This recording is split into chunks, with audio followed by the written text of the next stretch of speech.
ازيكم عاملين ايه؟ يا رب دايما تبقوا بخير، وحشتوني جدا. النهارده هتكلم معاكم على اعلان محمود العسيري الجديد ورزان، اعلان زهره لسه نازل كده حبه حلوين. يلا بينا.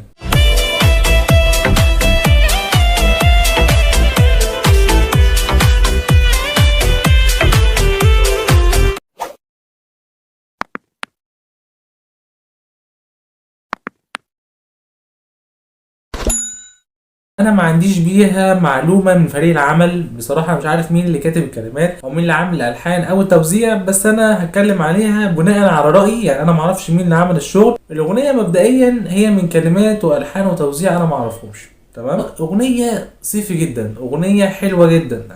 عسيري يا جماعه، يعني انا ما استبعدش ان الاغنيه دي ممكن تبقى الحان العسيري. والله انا بتكلم بشكل عشوائي جدا في الحلقه دي من حيث الكلمات والالحان والتوزيع. انا ما اعرفش بتوع مين الالحان، انا حاسسها عسيري شويه، ان عسيري برضو بيعرف يعمل اغاني من النوعيه دي كالحان او كتيمه لحنيه. انا بميز العسيري في الحته دي شويه. بالنسبه يا جماعه للكلمات، كانت مواكبه جدا للاعلان، بس الاعلان ده او الاغنيه اللي اتعملت للاعلان ما كانتش اقوى من اعلان برضو زهره بتاع آسر ياسين ومريم فارس. ده كان اقوى اعلان يا جماعه بجد، وكان من احسن الاعلانات اللي كانت نزلت في وقتها في رمضان. تقريبا كان رمضان قبل اللي فات. في شويه حاجات كده حصلت، وفي يعني شويه مناظر خارجه، وفي شويه رقص وحاجات، وما ينفعش ان احنا نشوفها في رمضان. انا معاكم في الفكره دي، وكل اللي قال كده هو بصراحه كلامه صح. انا شايف ان الفكره دي ما ينفعش تتعمل في رمضان. يعني هي الفكره ماشي حلوه، موديلز ورزان والاعلان والجو ده عجباني. في حاجه ان هي كانت اول مره تغني، فهي عملت اداء مع العسيري بصراحه كان حلو وكان مختلف، وكان الاعلان كان خفيف، كان متفرج في رمضان ما ينفعش ان هو يشوف المنظر ده. انا شايف ان برضو المنظر ده ما كانش صح قوي في رمضان. حد قاعد بيتفرج على التلفزيون في اطفال في الرقص والحاجات دي، ده مش وقتها. يعني ده في رمضان. في رمضان العين اللي في بتوجد. لا العين دي انت متاكد؟ اقسم بالله. في ناس هتقول طب ما هو اللي بيعمل في رمضان ما هو زي غيره، ما هو كله غلط. ماشي، بس في رمضان بالذات ما ينفعش. يعني هو واحد قاعد بيتفرج مثلا ولا حاجه وهو صايم، ما ينفعش اعلان زي ده ان هو يكون محطوط. انا شايف كده. لكن الاعلان كاغنيه، الاغنيه كانت بصراحه يا جماعه جامده قوي. انا ساعات بقعد مندلها مع نفسي من كتر ما هي عجباني.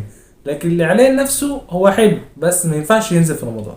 انا شايف ان الاعلان ده ينزل في توقيت عيد، ينزل في توقيت مثلا مناسبه، ينزل في ايام عاديه، ينزل في الصيف، لكن ما ينزلش في وقت بصراحه يكون في شهر رمضان الكريم. شايف ان العسيري ابدع فيه جدا. شايف ان رزان كانت عامله فيه شغل حلو جدا، ان هي اول مره كانت تغني او تأدي في اعلان. هي اصلا ممثله، فبرضه الاعلان كله كان مبني على فكره الزهره وان هم يعملوا له ترويج. فالاعلان مش من اقوى الاعلانات بصراحه السنه دي. شايف ان الاعلان بتاع آسر ياسين ومريم فارس كان احسن، لكن الاغنيه بصراحه كانت عجباني جدا. انا بحيي كل فريق العمل بتاع الاغنيه. انا فعلا بقعد اندنها، يعني هي عجباني لدرجه ان انا بقعد اندنها مع نفسي. وبرده رايكم في الكومنتات، يعني انا عايز اعرف رايكم في الكومنتات تحت. يمكن انا غلطان، او يمكن انا ممكن يكون حد مش معايا في رايي. انا هحترمه جدا وهتقبله جدا، وانا بحترم راي الناس. كنتوا عارفين طبعا كل الكلام ده. وده اللي كان عندي النهارده. لو انتوا سعيدين بتشوفوا اشتركوا وفعلوا زر الجرس، واعملوا لايك عشان كمان في محتوى اقدمه اكتر واكتر، وشاركوا في كل مكان لكل اصحابكم. عادوا تقدروا ما تنسوش. اشوفكم ان شاء الله على خير في فيديو جديد. شكرا.